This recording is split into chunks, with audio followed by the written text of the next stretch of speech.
Good morning po and welcome back po dito sa ating lecture room. And yes, I miss you all and I hope you miss me too. Ang tagal ko pong hindi nakapag-live, ang tagal ko pong hindi nakapag-record, ang tagal ko pong hindi nakapag-lecture sa inyo. Hindi ko po nasagot ang inyong mga katanungan.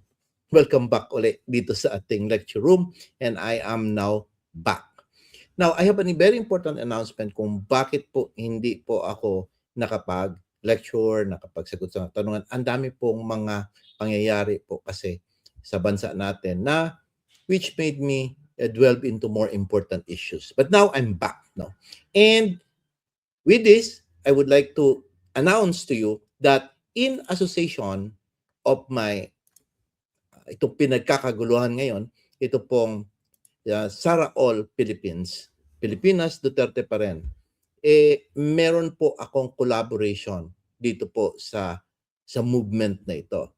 This is a collaboration wherein we will have our own podcast. And ito po siya. Every Wednesdays and Fridays po from 6 to 8 in the evening, meron po tayong live podcast. At dito po, sasagutin po natin ang mga katanungan na usually ginagawa natin dito po sa ating lecture room. Yung usapang mana, usapang lupa, usapang pamilya, lahat po in relation to real estate problems. Plus, pwede rin po nating sagutin ang mga katanungang on other laws like criminal laws, like po doon sa ating corporate laws, labor laws, lahat po ng klaseng katanungan sa batas. Dahil po, mag-iimbita rin po ako ng co-anchor na makapagtulong po sa atin on those other matters. I'll be interviewing some new lawyers also.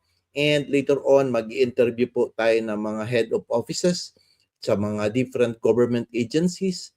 Maaari pong sa Department of Human Settlements and Urban Development, sa ROD, sa BIR, and other government agencies na pwede pong makatulong po dito po sa ating mga advocacies. Ano po yung advocacy natin? Yung pong makatulong po tayo sa ating mga kasamahan at saka mga kaibigan at saka mga ka-lecture room at sa buong pong sambayan ng Pilipino dito po sa mga legal problems na nakaapekta. Lalo na po yung mga usapang scam, yung naapektuhan po natin ng mga OFWs, no? Scam sa lupa, scam sa pera, civil case, criminal case, lahat po sasagutin na po natin dito. At ito po ang pinaka-importante, wala pong halong politika rito. We will not entertain political questions except for purposes of educational purposes. Wala po tayong kukwentuhin na about sa panig ng color, nothing po.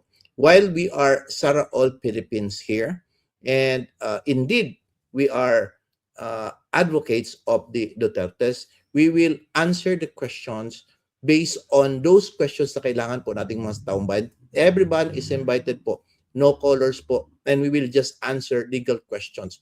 No political connections, no political discussion, wala pong bahid politika dito. So, with that po, inaanyahan ko po kayo ulit dito po sa ating 6 to 8 every Wednesdays and Fridays po dito po sa Sarah All Legal Help Desk. Free po ito. Free Legal Help Desk po. And I hope I will find you. Yung mga ka-lecture room, doon na po kayo magpasok. And besides, I will also share this in our YouTube para po makasali tayo. At meron po ring YouTube channel po ang Sarah All mismo. Meron sa sariling Facebook pero i-combine po natin. So doon po pwede rin po kayong magtatanong sa lahat po ng mga katanungan nyo. Wala pong nagbago po. Same pa rin po ako. Attorney Raymond Bato, gusto pong makatulong sa lahat ng inyong mga suliranin, especially po sa lupa. Gusto ko yun kasi yun aking specialty. No? While ang criminal law, I have been a criminal defense attorney before and a anti-graft lawyer and an election lawyer, yun ang mga secondary ko. I love real estate now, but it doesn't mean that I could not answer you on other aspects na kakailanganin po natin. Sige po, magkikita po tayo. Sukran and have a blessed day.